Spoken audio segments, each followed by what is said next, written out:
발심 수행장은 시처럼 그 글을 써놨죠. 보면은 그래서 요거 한 줄 한 줄씩 개송으로 해가지고 그 봐나가면은 되게 좋은 거예요. 보면은 자 73페이죠? 76이 아니고 78이요. 그러니까 홀지백년 요걸 하다가 넘어갔을 거예요. 보면 26의 심영삼은 불련세소 심영출가 이야기했어요. 한번 그냥 슬쩍 읽고 말하실 건데 보면은 다시 한번 할게요. 홀지백년이언을 호련히 지금 우리 나이가 됐잖아요. 보면은 언제 이 나이가 됐는지 몰라요. 보면은 운합불학이며 벌써 세월이 다 지나갔는데 남은 인생에 어찌 내가 공부를 하지 않겠느냐, 어찌 배우지 않겠느냐, 어찌 수행을 하지 않겠느냐. 일생기하라고 우리가 일생백년이라고 치는데 일생의 기하 얼마나 된다고, 얼마나 되냐? 불서방일이요. 불서 수행을 하지 않고 방일하게 살 수가 있단 말이냐. 참 여러분들이 이게 이런 말이 가슴에 와 닿을지 모르겠어요. 우리가 공부 한참 할 때 보면요, 옛날에 누가 그랬잖아요. 보면은 아침에 도를 들으면은 저녁에 죽어도 좋다. 이제 이런 표현도 있고. 그 다음에 공부를 쭉 하고 있는데 공부도 많이 안 한 것 같은데 해가 넘어가. 그러면 그 시간이 엄청 아까워요. 보면은. 근데 이제 공부에 미쳐서 탁 몰입이 되면은 정말 1분 1초 아깝습니다. 1분 1초가. 그래서 막 화장실 가는 것도 참아요. 밥 먹는 것도 참아요. 실제 그래 보면 몸 움직이는 것조차 아까워해요. 보면. 근데 그런 식으로 한 3년 공부를 탁 하고 나니까 허리가 석고가 됩니다. 석고가. 석고가 돼. 그래가지고 저기 뭐야 아는 사람 보고 좀 이렇게 좀 밀어. 이게 허리가 안 내려가니까 속고처럼 돼가지고. 확 밀는데 뭐가 뚝 소리가 나. 뚝 소리가. 그리고 되게 시원한데 뚝 소리가 나고 시원한데 그 다음날 아침에 일어나니까 이 등자에서 엉덩이까지 새까맣게 죽어버리다 보면. 그래가지고 그래도 쉬지 않고 공부를 해요. 엄청 고생하는 거지 보면. 그게 아마 젊었을 때니까 아마 가능할 거예요 보면. 근데 이게 침 맞고 약 먹어도 안 낫는데 어떻게 낫느냐? 참선하면서 나. 참선하면서. 나도 어떻게 나는지 몰라요 보면. 어느 날 보니까 나 있더라고 보면. 그렇게 이제 한창 공부를 할 때는 정말 1분 2초가 생명 같아요. 생명. 지금은 내 원력이 게으르게 살자. 게으르게 보면 잠도 좀 많이 자고 게으르게. 근데 그게 잘 안 돼. 잠을 오래 안 자자. 그럼 안 자진다고 하루 종일 맑게 정신 사느냐? 아니, 이게 몸이 이게 피곤해 보면. 그래서 몸을 좀 쉬어주고 살아야 되겠다 싶을 때 우리 도만 보고 스님 나 게으르게 좀 살아야 되겠어. 그랬더니 그 스님이 의외의 대답을 해요. 스님 게으르게 사는 건 아주 공부 잘하고 고시나 하는 것이지 아무나 안 돼. 그래서 그게 무슨 말인고 했는데 한번 길들여 좀 몸을 바꾸는 게 쉽지가 않아요 보면. 뭐 공부에 길들이기가 좋긴 좋은데 그런데 다 그걸 안고 사는 것조차 사실 나 버려야 되거든요 보면은. 근데 거기까지 공부가 안 되니까 어정쩡한 거예요 보면은. 그래서 여기 보면은 홀지백년이언을 운합불학이며 일생기하인데 불수방일이요. 불수 인생이 얼마나 된다고 헛똑 해보니까 벌써 세월이 흘러갔는데 왜 이 험악한 삶 자체에서 벗어나기 위해서는 쭉 공부를 해야 되는데 방일 게으르게 사느냐. 쓸데없이 괴로울 뿐이에요. 잠깐 사이에 홀 100년이 되거늘 지 100년에 이르거늘 어찌 우나 배우지 아니하며 불학이며 인생에 인생의 기하 얼마나 되기에, 인생이 얼마나 되기에, 원래 일생이 얼마나 되기에 그러는데 일생보다 인생이라고 하는 표현이 더 좋아요. 인생이 얼마나 되기에, 사람의 일생이 얼마나 되기에 불스 쓸데없이 공부하지 아니하고 방이려 게으름을 피우느냐. 그래서 이 심중에 시병사문이라 하고 마음속에 애욕을 떠난 것 이것을 일러서 사문이라 하고 수행자라 하고. 그러니까 수행자는 뭐냐? 마음속에 욕심이 없는 게 수행자예요. 그러니까 마음을 들여다봐가지고 내가 욕심이 불뚝 올라오면은 이건 내가 지금 허망한 생각을 또 일으키고 있네. 탁 잡아채야 돼요, 보면. 늘 욕심을 갖고 있는 사람들은 이런 말 들으면 괴로울 수도 있어요, 보면은. 근데 그 애욕이라고 하는 건 사심이 껴가지고, 이 사심이 껴가지고 자기 욕심 부리는 걸 이야기를 합니다. 자기 욕심 부리는 거 보면은. 그래서 이 심중에 심조, 마음속에서 애욕, 그것에 벗어나는 것, 이게 출가자다 이거예요, 보면. 그러니까 스님들이 막 욕심 부리면 이 말 딱 한마디 해주는 거예요, 보면은. 아이고, 제가 초발심 자경문 보니까 출가해가지고 처음 공부하는 게 마음속에 욕심이 없는 것을 스님이라고 하는데, 지금 스님 하는 모습 보니까 욕심이, 있어가지고 하는 말씀, 행동인 것 같아요. 이렇게 탁 말 한마디 해줄 수 있어야 돼요, 보면. 이런 말을 들어야 진정한 수행자는 등에 식은땀이 나가지고, 말을 조심하는 것이죠, 보면. 제대로 공부한 수행자들 같으면은, 그런 모습을 안 드러내겠죠, 보면. 근데 문제가 있으면, 스님이 돼가지고 욕심이 많으면 그런 말 많이 하잖아요, 보면. 그 초발심 자격문에 있는 말이에요. 이게 내 말로 가면 말을 안 들어요. 초발심 자격문에 있지 않느냐. 큰 스님 말씀하지 않았냐. 그러면, 말을 들을 수밖에 없다. 불련세속, 세속의 삶을 그리워하지 않는가. 세속의 삶은 오용락이잖아요. 세속의 삶을 그리워하지 않는 것, 이것을 출가라고 하느니라. 세속의 삶을 그리워하지 않은 것이 진정한 출가다. 집안에 이런저런 애연에 얽매이는 것조차도 벗어나야 된다는 거예요. 그런데 우리가 살아갈 때에 인적 관계, 부모 형제 관계를 잘 못 끊잖아요, 보면. 못 끊잖아요. 그 억지로 끊으라는 소리가 아니에요, 보면은. 내가 바른 길을 가면서 그런 인연을 통해가지고 그 인연이 어울려져서 내 공부에 방해가 될까봐 절제하는 겁니다, 절제 보면. 절제하는 겁니다. 불련세속 시병출가라. 세속의 삶을 그리워하지 않는 것, 이것을 출가라고 한다, 보면. 세속 사람들은 맛집 찾아다니는데, 스님들이 맛집 찾아다녀가지고 될 일이 아니에요. 난 아니라고 보지.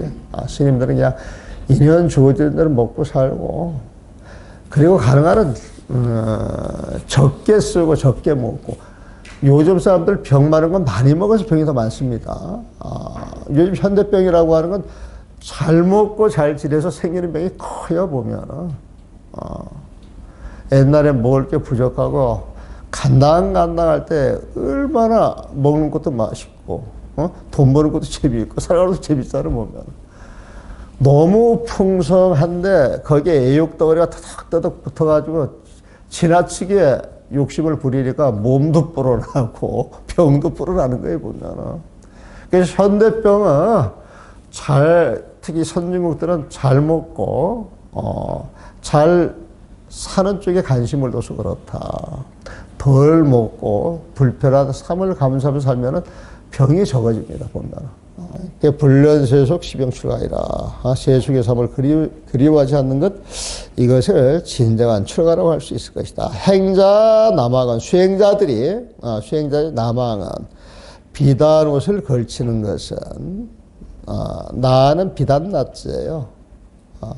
망은 그물이야. 아주 좋은 비단 옷은 그물 같이 하늘하늘하잖아, 보면. 행자 남왕이라고 하는 건 수행자들이 그 비단 옷을 그물처럼 투명한 그런 걸 참. 그러니까 우리 스님들이 여기 요즘 보게 되면은 그 가사장에서 들었을 때 그 비단을 해가지고 날아갔듯이 하는 그거 있어요. 이게 속도 들여다 보이고 보면은 그걸 이제 감싸는 거지, 보면은. 부처님은 사실 그런 목적 원하지 않았을 거예요. 요즘 세상이 바뀌었으니까, 보면은. 바뀌었으니까 모르겠는데, 부처님이 입는 복장은 지극히 검소한 복장. 응? 그 다음에 남이 쓰다 버린 거 주워가 깨끗이 빨아서 그걸 재활용을 해가지고 입는 복장이 수행자 복장이에요, 보면. 그래서 주로 이제 검은 쪽, 옷이 괴색이라 그래, 괴색 보면은. 그래가지고 이제 그런 정신을 입고 이제 살아가는 모습이 누더기 입고 살아가는 모습이야. 나도 지금 30년이 뭐야, 지금 35년째, 6년째 입는 그 누더기 옷이 하나 있어요. 동방인데. 나는 그 당시 그 옷이 탐이 나가지고 무명옷 한 벌이 생겼는데 그걸 주고 바꿔 입었어. 그때 이제 그 옷을 갖고 있는 스님은, 그 옷이, 헝겊을 이제 이렇게 꼬매서 만든 옷이라고 해가지고 입기를 싫어하더라고. 근데 그 옷이 어떤 보살님이 스님한테 공양을 올리고 싶은데 돈이 없어서, 이 천집에 가가지고 조각천을 주워가지고 그걸 한 땀한테 끼워서 만든 옷이에요. 재봉질이 아니고 한 땀한테 끼워서 만든 옷이야. 그걸 만들다가 나 혼자, 이 복을 지을 일이 아니다 그래가지고 초하룻날 절에 가가지고 그 오는 보살님들한테 그 취지를 이야기하고 한 땀 없이 발을 다 떴대네, 보면은. 그래서 난 그 옷이 굉장히 지중하게 생각하는데 그 시는 버리지도 못하고, 이제 그분들 정성을 생각하니까 또 입지도 못해. 입지도 못해, 보면. 그래서 그런 사연을 이야기하길래 그때 누가 이제 무명 옷을, 그때 이제 송강사에서 내가 아마 그 법회, 수련대 그 법회를 아마 했는데 그때 이제 어떤 그 보살님이, 그 무명옷을 몇 분 해가지고 이제 와서 갖고 왔더라고, 보면. 그래서 그 무명옷을 입고, 지금 그때가 이제 87년도 법정스님하고 있을 때니까 87년도니까 지금 몇 년 됐어요? 한 36년 됐구나, 보면. 그렇죠? 근데 그 옷을 지금 제가 입고 있어요. 근데 그 옷을 입고 있다 보면 이게 헐면은, 다른 사람이 또 가져가서 그 헌대를 또 꼬매와. 또 가서 헌대를 꼬매와, 보면은. 그 옛날에 입던 옷은 다 사라지고 이제 새 옷이 됐겠지. 아주 전통을 이어지는 거야, 보면은. 지금도, 인원함에서는 걸어놓고 한 번씩 입습니다. 그 옷을 보면은.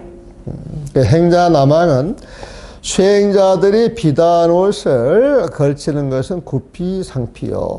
개가 코끼리 가죽을 뒤집어 쓰는 것이요. 안 맞다, 이 소리에 보면. 수행자는 복장에 검소해야 된다, 이런 소리예요. 도인연에는, 도인들이 세상의 삶을 그리워하고, 그런 삶을 마음속에 품고 살아가는 것은, 서구이니라. 고슴도치가 쥐 구멍에 들어가는 것과도 같다. 이 서구, 이 궁전궁자인데, 쥐가 사는 궁전이니까 쥐구멍이에요, 쥐구멍 보면은. 근데 말을 이렇게 좀 멋있게 하시는 거예요, 보면은. 서구는 쥐구멍이에요, 쥐구멍. 위자는 고슴도치입니다, 고슴도치. 이 고슴도치가 쥐구멍을 들어갈 때에는 등에 그 바늘을 이렇게 눕혀가지고 쑥 들어가지만은 뒤로 나올 때는 그 바늘이 펴지 못 나와요. 상처 입고 보면은. 그러니까 나락에 떨어진다, 이 소리야. 나락에 떨어진다, 보면은. 그래서 도를 닦는다, 공부한다, 수행을 한다, 이런 사람은 항상 자기 지분을 알고 자족을 해야지. 분수에 넘치는 행위를 하는 것은 호의호식을 하는 것이 아니라 부렁텅이에 떨어지는 그 모습과 똑같은 것이다. 이런 표현입니다, 보면. 도인연에는 위입소군이라. 말이 멋있죠. 이거 글자 하나가 전부 금강국제잖아요, 보면. 수유제지라도 비록 옆에 그 한글을 같이 읽으시면 좋아요. 한 번만 쭉 봐드릴게요. 수유제지라도 비록 재주와 지혜가 있다 할지라도 그까지 세상 사람들이 사는 그 동네에 거할 것 같으면, 살아갈 것 같으면 재벌은 모든 부처님은 시인, 재주와 지혜가 있어서 공부를 잘할 것 같은데 세속에 들어가 그 상과 원리 산다 살 때 시인 이 사람에 대해서 생비웃심하며 비에 가슴이 아파. 수행자에게 살아서는 안 되는데 우호 또 걱정하래. 아차 하면은 나에게 떨어질 것인데 그러니까 생비웃심하며 근심하고 걱정한 마음을 낼 것인데 네가 부처님을 따르는 자자 같으면은 도심제 살 일이 아니야. 이 메시지에 보면은 또 설모도행이라 설사 도해 부처님의 삶을 살아가지는 못한다 할지라도 도행을 실천하는 일이 없다 할지라도 주 산시일자 산세 산의 오두막을 궁전사와 머무를 수 있는 사람이라면 중성은 묻 성현들은 시인의 이 사람들에게 생환희심이라 환희심을 낼 것이다. 환희심을 낼 것이다. 그러니까 스님들이 좀 멍청해도 산속에 살면은 부처님이 좋아한답니다. 보면.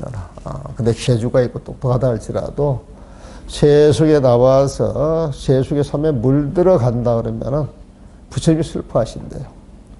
걱정하신대. 그러니까 우리가 수행자고 부처님이 슬퍼하고 걱정 끼칠 일을 해야 되겠어요? 안 해야 되겠어요?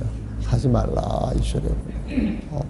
그래서 도심제에 나올 때는 원력을 가지고 살아야 돼. 원력. 중생 제도하겠다는 그 원력. 그런 원력이 없으면 딱 도둑놈 되기가 십상이야. 보면. 나 절집에 쭉 살아오면서 딱 3개월을 청사포에 있는 해월정사에 가가지고 주지 아닌 주지를 했어요. 주지 아닌 주지 보면. 그래서 3개월 살았는데 열심히 살았지. 열심히. 그때는 원래 원칙대로 이제 배운 대로 사는 거예요. 보면. 살았는데 그걸 살고 나서 이 주지 스님은 정말 보살심이 없으면 할 일이 아니다. 그리고 이렇게 대중들하고 어울려 살 때는 정말 자비심이 없으면 안 되겠다. 그러니까 자비심, 보살행에 빠지면 업을 지을 수가 있겠다. 그래서 여기 사시는 스님들한테 다른 건 몰라도 여기 오신 사부 대중들한테 친절하게 대하셔야 합니다. 내가 그 이야기를 해요, 보면. 그러니까 말 한마디를 하시더라도 자비롭게 하셔야 됩니다. 그래서 어제 오늘도 그 스님들하고 같이 차 마시고 이야기를 하면서 절대 스님들한테 화를 낸다거나 거친 말을 한다거나 이런 말 하지 마시고 다 자비시면서 저분들을 위해서 해줄 수 있는 그런 말만 해주시고 그렇지 않으면 그냥 입 닫고 그냥 입 다물고 나한테 주어진 수임을 열심히 해야 그런 모습이 1년, 2년, 3년 지나가야 신도님들의 신심이 나는 것이지. 우리가 잘못 살고 신도님한테 이렇게 저렇게 이야기하는 것은 손가락질밖에 못 받습니다. 그런 이야기를 늘상 하지 보면. 그래서 수유제약이라 중성이나 재불이나 같은 말이에요. 재불 모든 부처님인데 중성도 부처님이에요 보면. 근데 표현을 달리하는 거야. 똑같은 표현을 두 번 쓰고 싶지 않아서 재불 시인에 중성 시인에 생비우심, 생환희심. 이거 딱딱 대꾸되는 맛이 있어요, 보면. 설모도행이더라도, 수유제지라도, 설자나 숫자나 같은 말이야. 비록 뭐뭐 하더라도, 비록 재주와 지혜가 있다 할지라도, 비록 도라고 하는 것은 그냥 부처님 삶, 그렇게도 이야기를 합니다. 이 도가 뭡니까? 그러면 부처님처럼 사는 게 도예요, 보면. 그러니까 부처님 삶이 실천이 되는 게 불행이지, 불행 보면.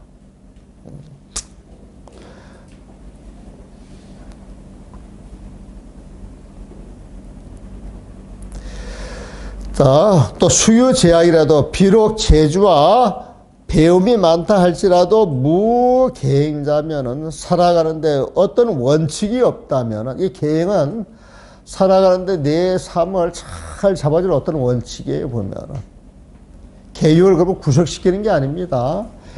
계율은 부처님 모습처럼 살아가는 거예요 보면은. 그래서 저는 계율을 번역할 때 계율 하면 사람들이 선입감이 있어서 이렇게 움츠려 드니까 계율이라고 하는 것, 계행이라고 하는 건 부처님의 아름다운 모습이다. 그렇게 이야기를 합니다. 보면. 비록 재주와 배움이 있다 할지라도 무계행자, 계행이 없다면, 부처님처럼 아름답게 살아가는 모습이 없다면 여보서더라도 보배가 보물이 있는 곳으로 소도 안내해 주어도 입을 기행이야. 그 보물을 취하려고 따라가지 않는 것과 같다. 여기에서 이 보물이라고 하는 건 부처님의 가르침이에요.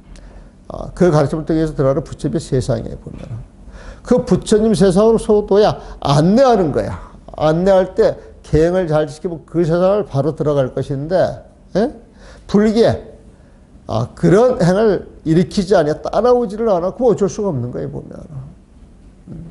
부처님이 여러분들한테 좋은 가르침을 가르쳐 주는 것은 병난 환자에게 좋은 약처방을 준 거예요 보면. 그 약점을 먹고 병이 나오면은 부처님 세상으로 가는 거야 보면은. 근데 그 약을 안 먹고 부처님 세상으로 갈 수가 없어요 보면은. 이거 부처님 잘못이 아니죠 보면은. 그래서 부처님을 도사라 그러죠 도사 보면은. 그 도사가 사자가 이제 선비 사자를 쓰기도 하고